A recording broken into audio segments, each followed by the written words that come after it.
মিষ্টির সঙ্গে বাঙালির সম্পর্ক অতি নিবিড়। শেষ পাতে মিষ্টিমুখ না হলে খাবারই হজম হয় না। যতই ওড়িশা মাতব্বরি করুক না কেন, বাংলার রসগোল্লাই যে বিশ্বের প্রাচীনতম রসগোল্লা সেই তথ্য ভারত সরকারও কিন্তু প্রমাণ করে দিয়েছে। কিন্তু সময়ের সঙ্গে সঙ্গে বাঙালির রসনা বদলেছে, অথচ মিষ্টি তৈরির শিল্পে কি সেইভাবে আধুনিকতার ছোঁয়া লেগেছে? দেখা যায় আজও মিষ্টি তৈরি বলতেই সেই আদ্যিকালের বড় বড় কড়াইয়ের সামনে দাঁড়িয়ে হাতা নাড়ছেন ময়রা। এই চেনা ছবিটারই একটু বদল চেয়েছেন এই বাংলারই এক ময়রা, আর তার ফলেই তিনি আবিষ্কার করে ফেলেছেন এমন এক অবিশ্বাস্য যন্ত্র যাতে করে চোখ কপালে উঠে গেছে সবার। কোন ময়রা, কি সেই যন্ত্রের কাজ, সব বলবো এই গুরুত্বপূর্ণ প্রতিবেদন শেষ অবধি দেখুন। আমি দীপেন্দু, দ্য নিউজ বাংলা লাইফে আপনাদের স্বাগত জানাই। শহর কলকাতা থেকে 25 কিলোমিটার উত্তরে রিষড়া শহরে ফেলু মোদকের মিষ্টির দোকানেই চলছে এই আধুনিকীকরণের প্রক্রিয়া। না, ফেলু মোদকের সঙ্গে কিন্তু সত্যজিৎ রায়ের বিখ্যাত গোয়েন্দা চরিত্রটার কোনো সম্পর্কই নেই। এই ফেলুবাবুর বয়স কিন্তু 150 বছরেরও বেশি। দোকানের বর্তমান মালিক অমিতাভ মোদকের ঠাকুরদা ছিলেন এই ফেলু মোদক, আর দোকানটা তৈরি করেছিলেন তার বাবা, অর্থাৎ 6 প্রজন্মের এই দোকানের বয়স অন্তত 175 বছর।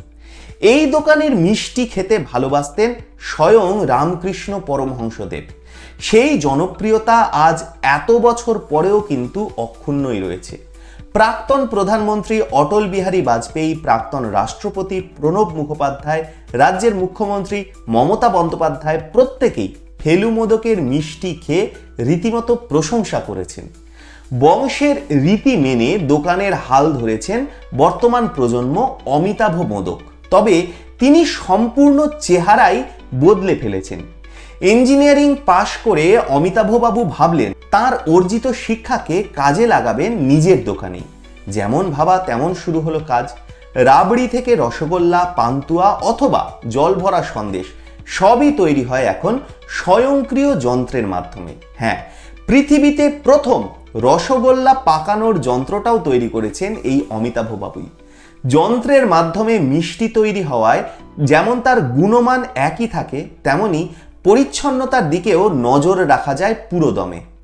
আগে অবশ্য দোকানের চেহারা ছিল একেবারেই সাদামাটা, তবে সময়ের সঙ্গে সঙ্গে বদলেছে তার চেহারাও। শুধু বদলায়নি তার স্বাদ। আজও খাঁটি গরুর দুধের ছানা, ক্ষীর দিয়েই তৈরি হয় মিষ্টি। ল্যাংচা, পান্তুয়া ভাজা হয় খাঁটি গাওয়া ঘিতে। স্বাদে, গন্ধে, চেহারায় ক্রেতাদের মন ভরিয়ে তোলে এই দোকানের মিষ্টি।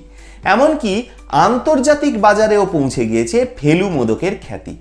রিষড়া থেকে প্যাকেট বন্দি হয়ে সেই মিষ্টি পৌঁছে যায় ইউরোপ, আমেরিকার বিভিন্ন দেশগুলোতে। চাহিদার সঙ্গে সঙ্গে তাল মিলিয়ে দ্রুত কাজ করে চলে এই সমস্ত যন্ত্রগুলো। একটা যন্ত্র থেকে 1 ঘন্টায় 3500 রসগোল্লা তৈরি হয়। তবে শহর কলকাতার মানুষকে এই স্বাদ পেতে গেলে কিন্তু যেতে হবে সেই রিষড়া।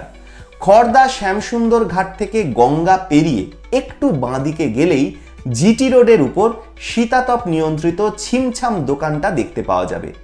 দাম একটু বেশি হলেও মিষ্টির স্বাদ হতাশ করে না কোনো ক্রেতাকেই। অমিতাভবাবু অবশ্য কলকাতার বুকেও একটা আউটলেট খোলার কথা এখন চিন্তাভাবনা করছেন, তবে তার জন্য অপেক্ষা না করে একটু সময় হাতে নিয়ে চলে আসুন না রিষড়ায়।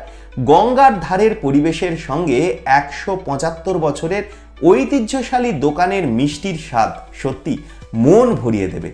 আপনারা খেয়েছেন নাকি এই ফেলু মোদকের দোকানের মিষ্টি? আপনাদের মূল্যবান এবং গুরুত্বপূর্ণ মতামত জানান দ্য নিউজ বাংলা লাইফের কমেন্ট সেকশনে, আর দেখতে থাকুন দ্য নিউজ বাংলা লাইফ। দুর্নীতি রাজনীতির বাইরে এই ধরনের সব খবর জানতে চোখ রাখুন কেবলমাত্র দ্য নিউজ বাংলা লাইফে।